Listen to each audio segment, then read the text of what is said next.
segundo Marcos, capítulo 9, versículo 33. Diz assim a palavra: tendo eles partido para Cafarnaum, estando ele em casa, interrogou os discípulos: de que é que discorríeis pelo caminho? Mas eles guardaram silêncio, porque pelo caminho haviam discutido entre si sobre quem era o maior. E tendo ele assentando-se, chamou os 12 e lhes disse: se alguém quer ser o primeiro, será o último e servo de todos. Trazendo uma criança, colocou-a no meio deles, e tomando-a nos braços, disse-lhes: qualquer que receber uma criança tal como esta, em meu nome, a mim me recebe, e qualquer que a mim me receber, não recebe a mim, mas ao que me enviou. Doce Espírito, as tuas palavras são poderosas para transformar a nossa vida, para quebrantar o nosso coração, para abençoar a nossa vida. Fala conosco, humildemente lhe pedimos em Cristo Jesus. Amém. E graças a Deus. Essa é a 13ª parte das casas em que Jesus entrou uma série de mensagens.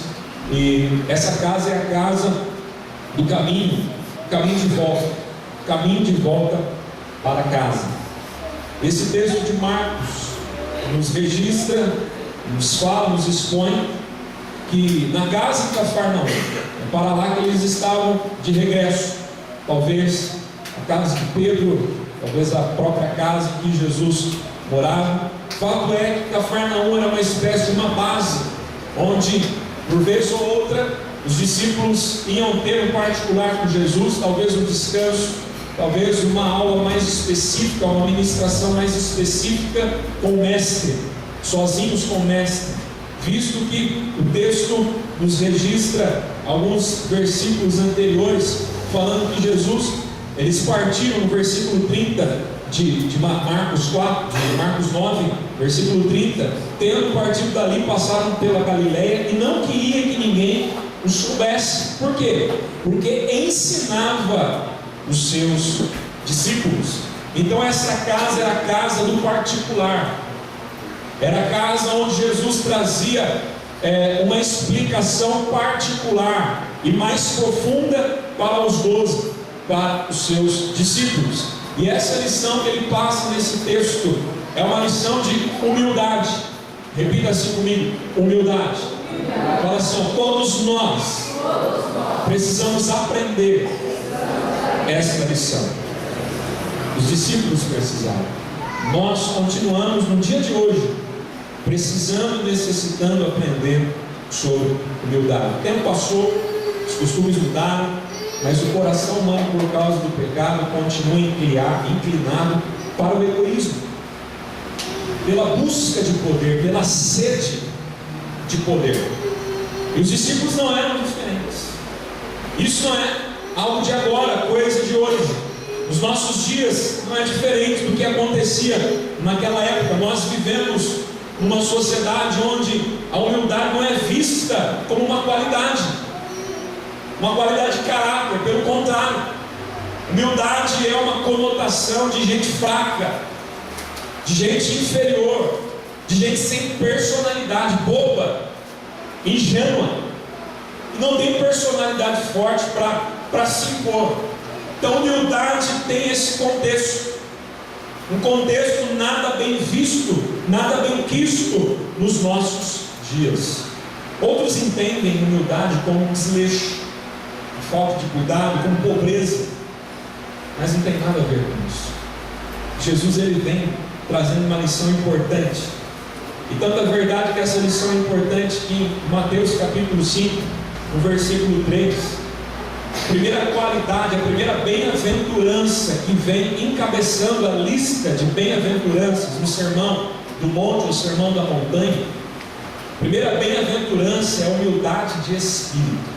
A Bíblia fala: bem-aventurados os humildes de espírito, porque deles é o reino dos céus. Aquele que tem humildade no seu espírito, ou seja, ele reconhece que por ele mesmo ele não pode acessar a Deus. Ele reconhece que Jesus é a ponte, é o caminho, a único caminho, a única verdade, a única vida.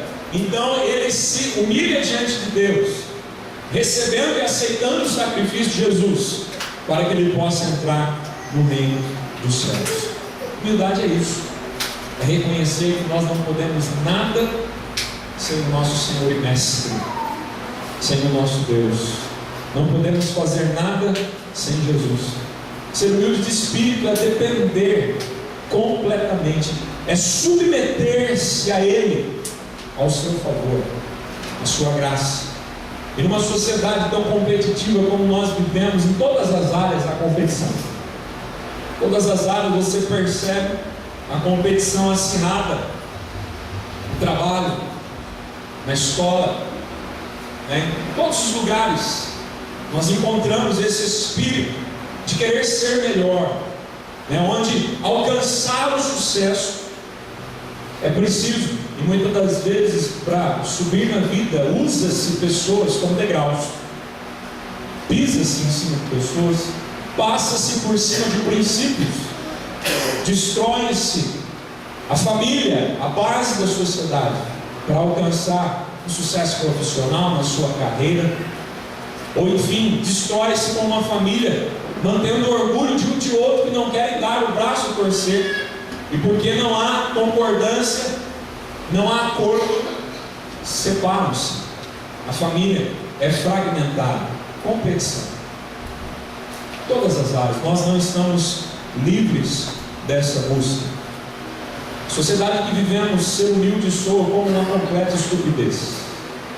E que o amor de Deus, a comunhão do Teu Espírito, a graça infinita do Senhor Jesus Cristo esteja conosco agora e sempre. Toda a igreja diga amém. Diga glória a Deus. Deus abençoe. Vai na paz. Em nome de Jesus.